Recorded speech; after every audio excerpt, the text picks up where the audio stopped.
क्या हुआ मंत्री, क्या हुआ तुम्हें? 2 दिन से तुम राज्यसभा में नहीं आए। मेरी तबीयत ठीक नहीं थी, मुझे बहुत बुखार हो गया था। अरे जो भी हो, पर अगर राज्यसभा में नहीं आए तो तुम्हारा वेतन काटा जाएगा। जाओ, तुम्हारे इस पूरे महीने का वेतन कट गया। पूरे महीने का? मगर राजा जी, मैंने तो सिर्फ 2 दिन छुट्टी ली थी। नियम के अनुसार मेरा 2 दिन का ही वेतन कटना चाहिए। नियम? तुम क्या मुझे नियम सिखाओगे मंत्री? ये भूलना मत, मैं राजा हूँ। मेरी जो इच्छा होगी मैं वही करूँगा, समझे? मेरे इच्छा के अनुसार मैं नियम बनाऊंगा, ये मेरी शक्ति है। इस राज्य का इस पृथ्वी में सबसे क्षमतावान और सबसे शक्तिशाली कौन है? हाँ, वो आप हो राजा जी। तुम ठीक से जानते हो।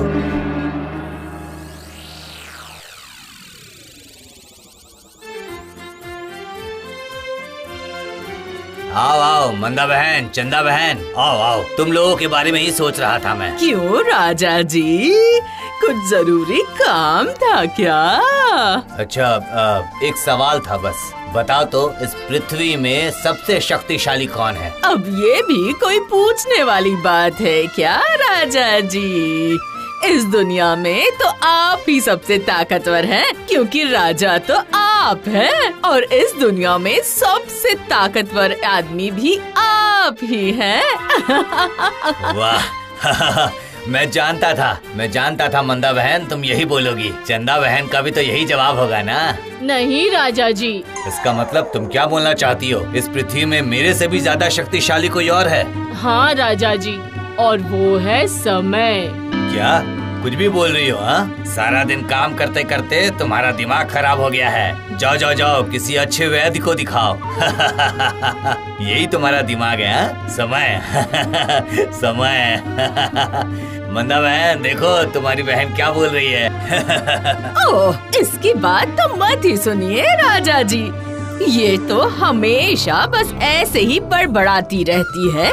इस दुनिया में आप ही सबसे बुद्धिमान और शक्तिशाली हैं, और इस बात में कोई दो राय ही नहीं है। ऐसी बात है क्या? वाह वाह वाह। मंदा बहन लो, तुम स्वर्ण मुद्राएं लो।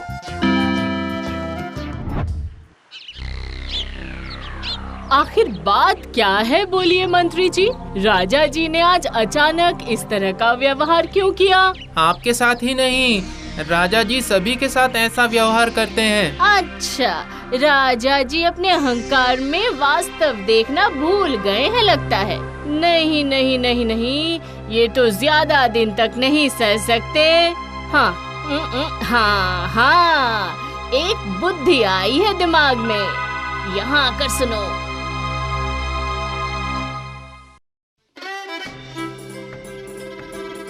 क्या हुआ चंदा बहन, आज यहाँ क्यों आई हो तुम? राजा जी, असल में मैं कुछ कहना चाहती हूँ। बोलो बोलो, क्या बोलना चाहती हो? राजा जी, इस पृथ्वी पर आपसे भी ज्यादा शक्तिशाली कोई है, ये मैं प्रमाण करना चाहती हूँ। कैसे? मैं भी तो सुनो। इसके लिए आपको हम सबको लेकर शिकार पर जाना पड़ेगा। शिकार पे जाके क्या होगा? एक बार चल कर ही तो देखिए ना राजा जी, आप तो वैसे भी शिकार करना पसंद करते हैं। हाँ, वो तो मुझे पसंद है। ठीक है, चलो शिकार पे। लेकिन एक बात है चंदा बहन, तुम कल से ही मेरा बहुत अपमान कर रही हो, लेकिन मैं तुम्हें कुछ नहीं बोल रहा हूँ। लेकिन अगर तुम इस बार हार मान गई तो मैं तुम्हें सजा दूंगा, मैं तुम्हारी गर्दन काट दूंगा। और अगर मैंने प्रमाण कर दिया तो फिर? तो मैं अपनी गलती स्वीकार करके तुम्हें पुरस्कार दूंगा। ठीक है, तो फिर हम कल सुबह ही निकल चलते हैं शिकार पर। हाँ ठीक है।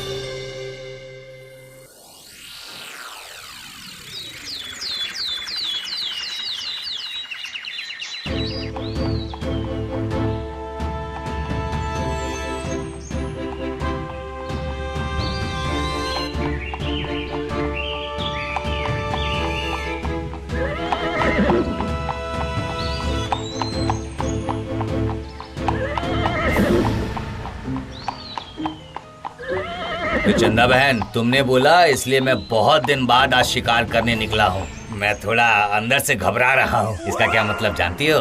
मेरा ऐसा कोई मतलब नहीं है राजा जी। अच्छा, क्या तुम बाघ दिखाकर ये पूछने वाली हो कि ये बाघ शक्तिशाली है या मैं? यही तुम्हारा दिमाग है हाँ?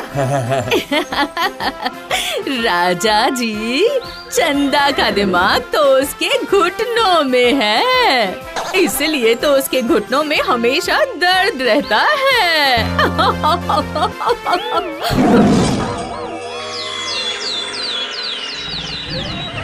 अरे, सब चुप रहना, बाघ आ रहा है।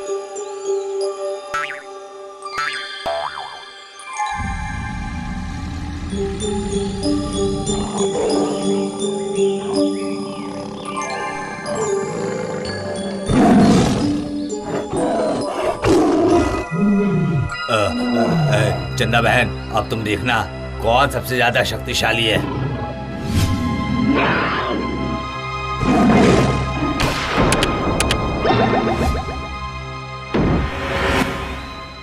अरे बाप रे, कितना बड़ा बाघ! अरे बाप रे बाप रे बाप रे बाप रे! वैसे महाराज जी, आपका तो जवाब नहीं। सच में राजा जी, आप बहुत शक्तिशाली हो। क्या बाघ मुझसे ज्यादा शक्तिशाली हो सकता था? जी राजा जी, मैंने हार मान लिया, आप ही सबसे शक्तिशाली है। तो चलो, ये बात सिद्ध हो गई ना।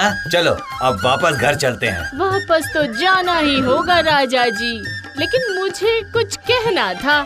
सुना है कि पास में ही एक नदी है, उस नदी के पानी में जो नहाता है वो और ज्यादा शक्तिशाली हो जाता है। इतनी दूर जब हम आ ही गए हैं तो फिर एक बार वहाँ पर नहा ही लीजिए राजा जी। अच्छा, चलो चलो चलते हैं।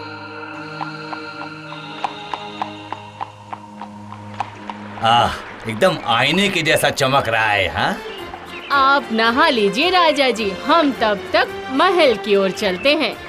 ठीक है ठीक है, तुम लोग जाओ, मैं अच्छे से नहा लेता हूँ। हाँ, जाओ जाओ, जल्दी जाओ।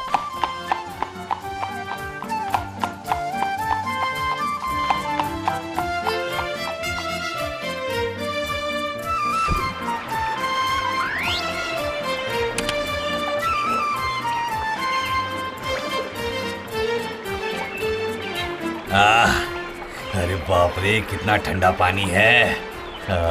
पूरा शरीर अकड़ गया।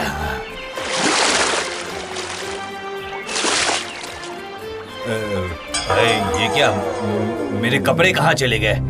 मेरा घोड़ा कहाँ है? यही तो सब था। अरे मैं बाहर कैसे निकलूंगा? मैं अपने राजमहल कैसे पहुंचूंगा?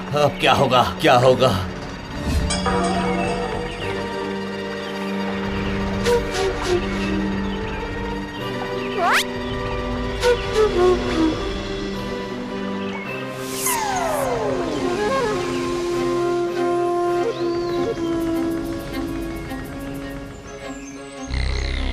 ये तो बहुत बड़ी समस्या हो गई। हाँ, इसी जंगल में तो मेरा एक प्रिय दोस्त नकुल का घर है। हाँ, मुझे याद आ रहा है, मैं एक बार आया था यहाँ पर। ये रास्ता कुछ जाना पहचाना लग रहा है। इसी पर चलता हूँ, देखता हूँ उसका घर मिलता है कि नहीं। यही तो है मेरे दोस्त नकुल का घर। मेरा दोस्त जरूर मेरी मदद करेगा। नकुल, नकुल। कौन हो तुम? नकुल, मैं राजा। हट, फालतू की बात मत करो। खुद के पास पैसे नहीं है कपड़े खरीदने के लिए और खुद को राजा बोलते हो। भागो यहाँ से, भागो।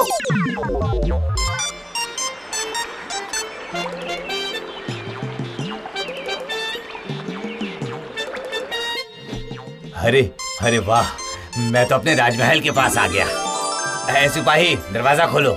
ए, इतना आँख दुखा के किससे बात कर रहे हो? हाँ, जाओ यहाँ से। राजा जी से नहीं मिल सकते तुम, जाओ यहाँ से। अरे बेवकूफ गधे, मैं ही तुम्हारा राजा हूँ। शरीर पर कपड़े नहीं है और अपने आप को राजा बता रहे हो? कहाँ के पागल हो तुम? हाँ, पागल को भी राजा बनने का शौक आया है। ये सही नहीं हो रहा है। मैं तुम दोनों को नौकरी से निकाल दूंगा, समझ लेना। ये कहाँ का पागल है भाई?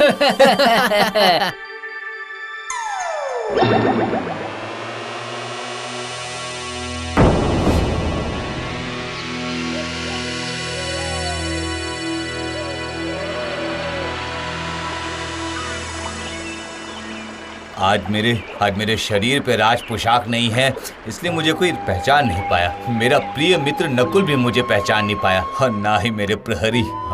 कौन मेरा राज पोशाक पहनकर मेरे सिंहासन में बैठा हुआ है, मैं समझ ही नहीं पाया। अब मुझे जिंदा रहने का कोई फायदा नहीं।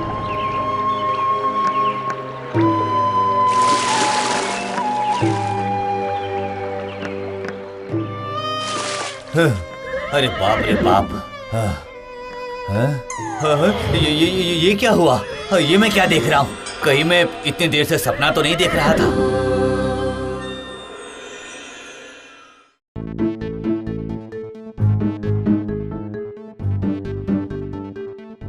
राजा जी, आपको आने में इतना वक्त लग गया। हम तो कब से आपका इंतजार कर रहे थे। क्या हुआ था आपको?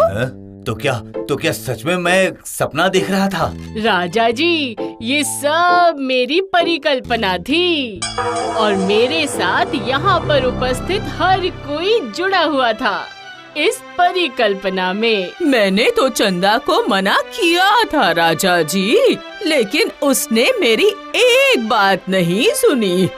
मतलब? मैंने ही नदी के पास से आपके कपड़े चुराए थे और मंत्री जी ले आते हैं आपका घोड़ा। उसके बाद एक भिखारी को आपका पोशाक पहनाकर राजसभा में बिठा दिया।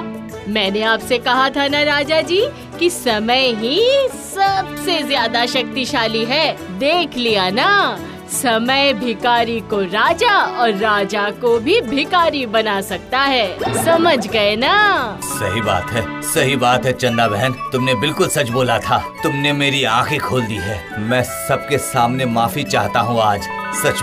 सच में तुम्हारी बुद्धि का कोई जवाब नहीं है। मेरे अहंकार का तुमने विनाश किया। धन्यवाद चंदा बहन। ये लो तुम्हारा पुरस्कार, स्वर्ण मुद्राएं।